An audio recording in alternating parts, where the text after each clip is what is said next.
বলিউডের দর্শকপ্রিয় অভিনেত্রী রানী মুখার্জি ব্যক্তিগত জীবনে প্রযোজক আদিত্য চোপড়ার সঙ্গে ঘর বেঁধেছেন তিনি।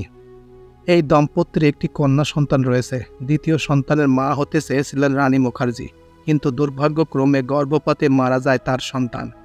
তারপর রানী সিদ্ধান্ত নিলেন যে তিনি আর মা হবেন না এবং তার গর্ভে আর কোনো সন্তান জন্ম নেবেন না। কারণ একটি, তিনি বলছেন যে মা হওয়া বড় কষ্টের এবং মা হতে গেলে অনেক কষ্ট সহ্য করতে হয়।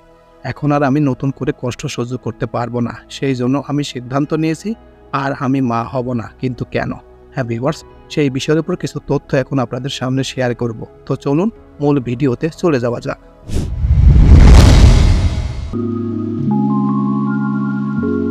গত বছর মেলবোর্নে অনুষ্ঠিত ইন্ডিয়ান ফিল্ম ফেস্টিভ্যালে মূল বক্তা হিসেবে উপস্থিত হয়ে নিজের গর্ভপাত নিয়ে খোলামেলা কথা বলেছিলেন রানী। এর বিষয়টি নিয়ে কথা বলেন তিনি। গ্লাকা প্লাসকে দেওয়া সাক্ষাৎকারে রানী জানান তিনি আর দ্বিতীয় সন্তানের মা হতে পারবেন না। এই আলাপচারিতায় রানী মুখার্জি বলেন, আমি 7 বছর দ্বিতীয় বাচ্চার জন্য চেষ্টা করেছি। আমার মেয়ের বয়স এখন 8 বছর। ওর বয়স যখন 1-1.5 বছর তখন থেকে চেষ্টা করে আসছিলাম। সর্বশেষ আমি অন্তঃসত্ত্বা হই, কিন্তু আমি আমার সন্তানটিকে হারিয়ে ফেলি। আর মা হতে পারবো না জানিয়ে রানী মুখার্জি বলেন, আমি 46 বছর বয়সী হতে যাচ্ছি। এটি এমন বয়স যখন সন্তান নিতে পারবো না, কারণ আমি আমার কন্যাকে আর কোনো ভাই বোন দিতে পারবো না। আমার জন্য সত্যি এটি বেদনার। কন্যা আদিরাকে নিয়ে ভীষণ আনন্দিত রানী। কৃতজ্ঞতা প্রকাশ করে রানী মুখার্জি বলেন, আমাদের যা আছে তার জন্য কৃতজ্ঞ থাকতে হবে। আদিরা আমার আলোকিত সন্তান এবং তার জন্য সত্যি আমি সুখী। আমি নিজেই বলি, আদিরাই আমার জন্য যথেষ্ট।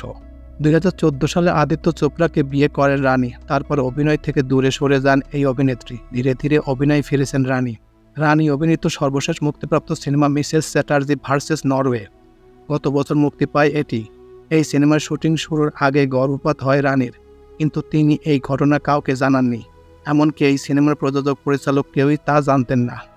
তো এই ছিল মোটামুটি আমাদের আজকের প্রতিবেদন। উপরোক্ত প্রতিবেদন থেকে আমরা একটা জিনিসই বললাম যে রানী মুখার্জি কেন মা হতে পারবেন না, তার একটাই কারণ, তার বয়স এখন 46 বছর। যখন তার মেয়ে সন্তান হয়েছিল তখন তার 1 বছর পর থেকে তিনি সন্তান নেওয়ার চেষ্টা করেছেন।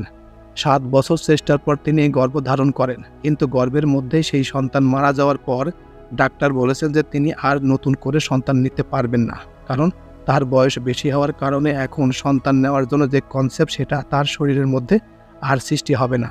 এই কারণে তিনি মনের দুঃখে কষ্টে তিনি বলছেন যে তিনি আর মা হবেন না, আর মাও হতে পারবেন না, ডাক্তাররা নিজেরাই বলেছেন।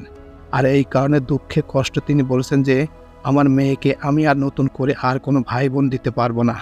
এই জন্য নিজের কাছে খুবই কষ্ট লাগে, তাই তার সন্তান আদিরাকে নিয়ে তিনি বাকিটা জীবন পার করবেন এমনই সিদ্ধান্ত নিয়েছেন। তো এই প্রতিবেদনটি আপনাদের কাছে কেমন লাগলো? যদি ভালো লেগে থাকে তাহলে অবশ্যই লাইক, কমেন্ট, শেয়ার করবেন।